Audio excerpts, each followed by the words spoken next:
सलग 4 दिवसात भारतीय शेअर बाजारातून तब्बल 17 लाख कोटी रुपये गायब झाले आहेत. सेन्सेक्स कोसळतोय, निफ्टी सतत घसरतोय आणि प्रत्येक छोटा गुंतवणूकदार आता एकच प्रश्न विचारतोय. आता शेअर्स विकून कॅशमध्ये बसायचं का? की हीच खरी अपॉर्च्युनिटी आहे? आणि सगळ्यात मोठा धक्का म्हणजे जगातील सर्वात यशस्वी इन्व्हेस्टर वॉरन बफेट स्वतःजवळ जवळपास $400 बिलियन कॅश घेऊन होल्ड करून बसले आहेत.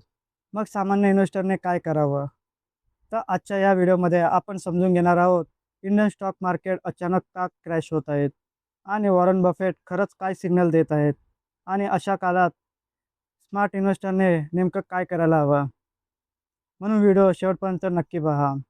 तर नमस्कार मित्रांनो, बाजार तडकामध्ये आपलं मनापासून स्वागत आहे. चला सुरुवात करूया. सध्या मार्केटमध्ये जो पॅनिक दिसतोय त्यामागे फक्त एकच कारण नाही, तर एकाच वेळी अनेक मोठे निगेटिव्ह फॅक्टर मार्केटवर प्रेशर टाकत आहे. सर्वात पहिलं कारण म्हणजे मिडल ईस्टमध्ये वाढत चाललेला कॉन्फ्लिक्ट. US आणि इराण यांच्यातील टेन्शन पुन्हा वाढताना दिसत आहे आणि जेव्हा मिडल ईस्टमध्ये इन्स्टॅबिलिटी वाढते तेव्हा सर्वात आधी इम्पॅक्ट होतो तो क्रूड ऑइलवर. क्रूड ऑइल महाग झाला की भारतासारख्या ऑइल इम्पोर्टिंग देशावर मोठा प्रेशर येतो. महागाई वाढते, रुपीज कमजोर होतो आणि कंपन्यांच्या प्रॉफिटवर इम्पॅक्ट पडतो. याचबरोबर फॉरेन इन्व्हेस्टर म्हणजे FIIs सतत भारतीय मार्केटमधून पैसे काढत आहेत. जेव्हा मोठे फॉरेन फंड सेलिंग करतात तेव्हा मार्केटवर ॲडिशनल दबाव निर्माण होतो. त्यातच इंटरेस्ट रेट कट्स बद्दलच्या एक्सपेक्टेशन पण कमी होत चालल्या आहेत आणि या सगळ्या कॉम्बिनेशनमुळे निफ्टी आज जवळपास 436 पॉईंटने आणि 1.2383% खाली कोसळला आहे आणि BSE सेन्सेक्स 1456 पॉईंट म्हणजे जवळपास 2% खाली घसरला आहे.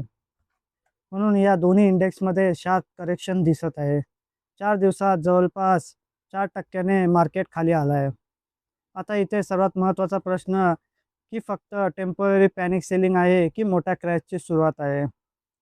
टेक्निकल ॲनालिसिसच्या मते निफ्टीसाठी 23,500चा हा महत्त्वाचा सपोर्ट लेवल आहे. म्हणूनच आता सगळ्यांचे लक्ष गेलं आहे वॉरन बफेट यांच्या स्ट्रॅटेजीकडे. कारण बॅर्कशायर हॅथवेकडे सध्या रेकॉर्ड लेवल कॅश रिझर्व्ह आहे, साधारण $400 बिलियन पेक्षा जास्त. आता अनेक लोक म्हणत आहेत, जर वॉरन बफेट कॅश होल्ड करत असतील तर आपण मार्केटमधून बाहेर पडावं का? पण इथे एक मोठा मिसअंडरस्टँडिंग आहे. बफेट कॅश होल्ड करत आहेत म्हणजे ते मार्केट कायम अवॉइड करत आहेत असं नाही.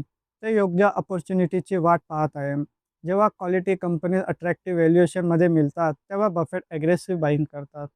म्हणजे कॅश हा फेअरचा सिग्नल नाही तर प्रिपरेशनचा सिग्नल आहे आणि रिटेल इन्व्हेस्टरने हाच डिफरन्स समजून घेतला पाहिजे. तर आजच्या या कारणामुळे आज इंडियन स्टॉक मार्केटमध्ये दबाव दिसला. तर मित्रांनो, तुमच्या मते मार्केट अजून पडणार आहे की इथून रिकव्हरी सुरू होईल? तुमचं मत कमेंटमध्ये नक्की सांगा आणि चॅनलला सबस्क्राईब करायला विसरू नका. धन्यवाद. भेटू पुढच्या व्हिडिओमध्ये.